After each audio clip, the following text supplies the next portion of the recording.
je vous propose qu'on commence cette émission avec une histoire que je vais vous raconter.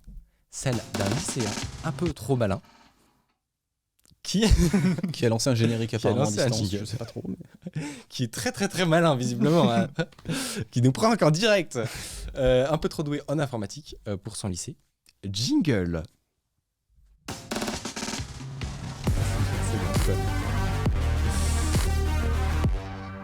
Voilà, on a appris ça cette semaine, mais en réalité, c'est une histoire qui date du 30 avril, mais vous l'avez peut-être ratée.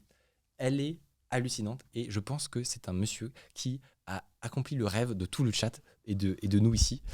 Pour vous expliquer, il va s'en souvenir très longtemps de cette journée, puisqu'il a réalisé un hacking et un rickroll de l'entièreté de son lycée. Je vois que tu hoches la tête, tu as déjà vu peut-être cette action. Non, j'aime beaucoup. Même pas seulement. Ça dit bien le rickroll. Ah oui, pas seulement son lycée, mais tout son district. Donc c'est 6 lycées, un truc comme ça. C'est pas mal. En gros, c'était dans l'Illinois, donc c'est à côté de Chicago. Il a seulement 14 ans, et donc il arrive à son lycée, et visiblement, il s'ennuie en cours de technologie. On connaît les cours de technologie qui peuvent être un petit peu boring. Lui, il se dit... Oh là là, la petite radio, la portable. c'est ça, Ah ouais. oui. Bon, c'était soit l'un, soit l'autre, un truc qui fait de la lumière ou de la musique. Et bah, lui se dit, ça, c'est pas ouf. Moi, je vais organiser une très grande opération. Il s'est mis à scanner tous les ports, toutes les adresses IP finalement du réseau. Donc ça en fait un paquet. En fait, il l'a tellement fait que les gens de l'IT, ils ont commencé à trouver ça un petit peu bizarre. Il s'est fait détecter du coup sur le réseau en spammant toutes les adresses IP, tous les ports, etc. Et donc le mec qui allait le voir, il lui a dit mollo, calme-toi, tu vas tout faire tomber. Donc il s'est fait flag à ce moment-là, mais les gens ne se doutaient pas encore de ce qu'il allait en faire.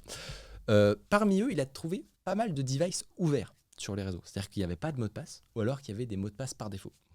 Il va constater que c'est notamment énormément des caméras de surveillance. Donc déjà, il se situe dans Watch Dogs finalement, où il a directement accès à toutes les caméras de surveillance de son lycée, en temps réel.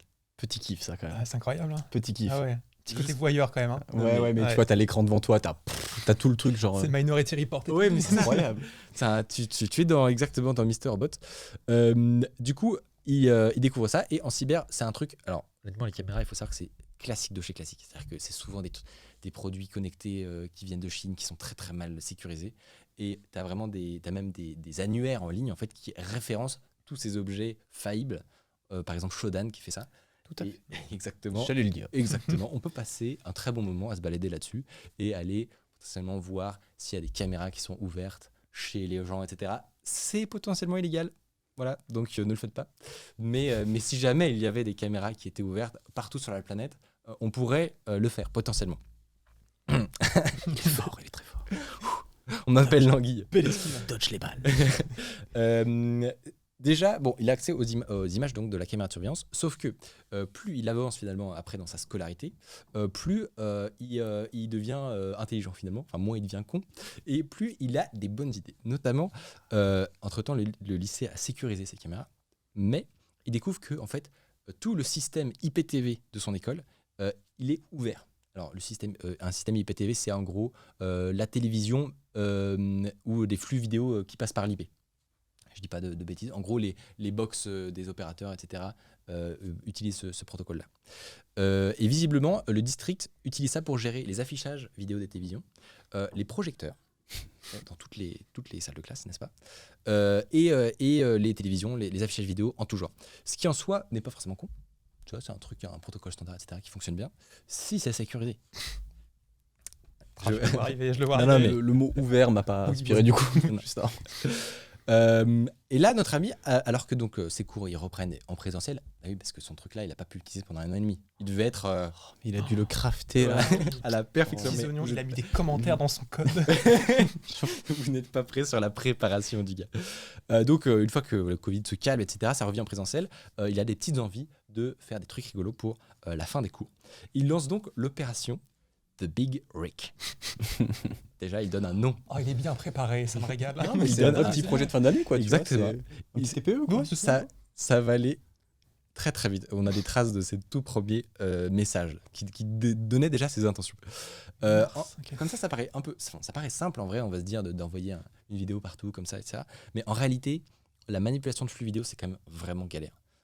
D'ailleurs, JB Kempf, qui est déjà venu dans cette émission, qui est le président de l'association de VLC, il pourrait témoigner que voilà, la gestion de flux vidéo, c'est pas forcément simple. Et d'ailleurs, ça m'a amusé parce qu'il utilise une bibliothèque dont vous avez peut-être entendu parler qui s'appelle FFmpeg, qui est très utile. Nous, on l'utilise ici tout le temps voilà, pour de la vidéo, pour faire des manipulations sur des fichiers de médias finalement. Et donc, voilà, j'étais très amusé de voir qu'il y a ça dans son blog post. Toujours est-il que ce mec, il est bon et en plus, il va tout donner parce que je vais vous donner, j'ai essayé de sélectionner les exemples les plus ouf de son niveau de tryhard. Par exemple, pour pouvoir faire donc, des tests, par exemple sur un seul vidéoprojecteur, comment il fait ? Il fait ça la nuit et il prend le contrôle d'un ordi et de sa webcam. Donc, il est la nuit, lui il est dans sa chambre et il va déclencher un vidéoprojecteur à distance et un ordi dans la salle de classe qui lui permet... Et sa vidéo de test du coup c'est le petit logo des DVD qui se balade. Mais c'est incroyable. Non mais ça c'est juste vraiment proof of concept, ça fonctionne quoi. C'est genre ça, c'est l'étape 0. Mais exactement. Mais en fait, sur le papier, tu vois, techniquement, c'est valide. C'est possible, tu vois. Mais que le mec le fasse vraiment pour préparer son projet, c'est incroyable. Deuxième exemple, incroyable. Il a prévu une boucle où toutes les 10 secondes, il demande à chaque écran de s'allumer et de mettre le son à fond, tu vois. Juste comme ça, avant le jour J, il prépare tout ça avant le jour J, tu vois, pour vérifier que vraiment tout est opérationnel pour The Big Rig. 3 jours avant le jour J, il s'aperçoit que son lycée a changé très récemment de sonnerie, de système de sonnerie. Il s'aperçoit que ce sont des objets qui sont connectés, voilà, et qui sont accessibles en IP et qui visiblement ne sont pas très bien sécurisés non plus. On commence à avoir voilà, une récurrence qui se fait. Du coup, il peut, s'il veut, changer la musique de la sonnerie. Une idée de ce qu'il pourrait mettre ? Je sais pas, Rick Astley Par exemple, vraiment au hasard. complètement au hasard. Sur le accord, je sais pas. Bon, ça clairement. En France, je crois pas que ce soit le cas que les sonneries soient connectées. Peut-être que je me trompe, mais c'est plus dur à hacker. Ah L'école, ça fait très longtemps. Oui, c'était ça date, hein. Et on est vieillot, mais au moins, c'est imponnable. Ah oui, Et ça, il faut le dire. Bon, sauf que problème, cette sonnerie-là ne marche que dans son lycée. Du coup, en fait, il va aller trouver des fichiers de configuration sur un des PC qu'il a déjà dans son... C'est un botnet, en fait, quasiment, hein, tu vois. J'avoue, ça commence à être tentaculaire. Non, mais Ouais. il trouve Ouais. un fichier de configuration, il se rend compte que c'est mal configuré, et du coup, ça lui permet d'aller ensuite prendre le contrôle de tout le district grâce à... Bon. Ah, c'est un petit virus quand même. Non, mais c'est... Il fouine, hein, il fouine. Ouais, non, là, il est parti sur Il le ne réseau, ça s'arrête me pas. dit, hein. 14 ans à cette époque-là. 14 ans là, au Ouais. début et pas Putain. beaucoup plus après. Hein. Donc conclusion, entre-temps il explique quand même qu'il a dû craquer des mots de passe et tout. C'est là où c'est illégal. Hein. Voilà, si certains avaient encore des doutes jusqu'à présent, parfaitement illégal. Dès l'intrusion sur le système, je crois que Oui, c'était marron globalement. oui c'est vrai. Avant, c'est vrai que Oui. je pourrais le préciser. Normalement, dès le début. Mais voilà, il a tout prévu parce qu'à la fin de son troll, il a envoyé un rapport de 26 pages à l'équipe de l'IT de son district. Grand seigneur. Hein. Beau gosse. Parfaitement anonyme quand même, mais où il explique les tenants et les aboutissants des vulnérabilités, des problèmes qu'il a trouvés, Oh, etc. avec le timestamp à chaque fois et tout, mais c'est un travail d'orfèvre. Ah, c'est c'est incroyable. splendide. Et alors, il faut savoir, il a eu beaucoup de chance, parce qu'il n'a pas été poursuivi par son école. C'est même pire que ça, ils lui ont proposé de faire une réunion. Alors, tous ses potes sont allés le voir, ils lui ont dit, n'y va pas, c'est un guet-apens, parce qu'il allait devoir sortir de l'anonymat, bien entendu. Sauf que lui, il a décidé d'y aller. Donc une fois son diplôme en poche quand même, parce qu'il est pas fou, tu vois, au cas où il se sécurise, il va à la réunion et apparemment ça s'est super bien passé. Ils étaient super sympas, ils ont posé des questions sur les failles, etc. Tout était absolument nickel. Et donc c'est probablement maintenant un des lycées les plus safe des États-Unis. Tu m'étonnes. C'était un pentest gratuit en fait. Ouais, c'est Voilà. ça, mais il a eu de la chance de pas avoir de problème derrière. Hein. Mm. Parce que pour le peu que tu veuilles la jouer un peu con, c'est pas la très norme. facile à foutre le Voilà, bordel. c'est hein. honnêtement pas la norme. Moi, Je vous propose maintenant qu'on assiste à la Oui. scène. Bah oui, quand même, vous l'attendiez tous. On va vous Je veux montrer voir ça. justement la vidéo d'un gros crack finalement qui a mis sans dessus dessous son lycée avec ses petits talents techniques. Et ça, c'est beau. Vous savez qu'il s'est nommé White Hood Hacker. Oh, Oh, il avait prévenu. Hacker à capuche blanche. le Robin des Bois moderne, quoi. Exactement.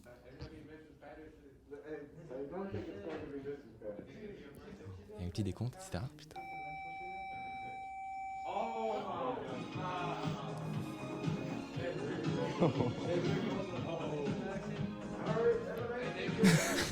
Week-end, bien sûr.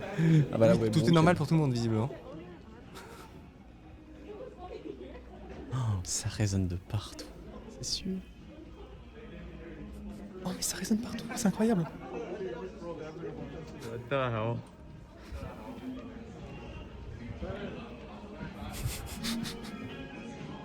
Et là, mais personne ne comprend. C'est. Puis le nombre de gens qui doivent avoir la rêve du Rickroll, tu vois, à stage dans ce lycée, enfin, je veux dire, c'est. Du génie. C'est un pur génie. Très très beau. Voilà, c'était l'histoire d'un gros crack dans son lycée. Oh bah merci Oui, pour ça. énorme Hein. crack. Merci pour ça. Vous avez apprécié. Ah de ouf. Bah, franchement, moi, ça m'a fait juste délirer. Je me suis dit, il faut pas qu'on rate une seule miette. Donc, si vous voulez plus de détails sur la technique et tout, on peut pas rentrer dans tout, bien entendu. Vous pouvez aller voir son billet de blog qui est méga bien fait. Donc voilà, il y aura tout.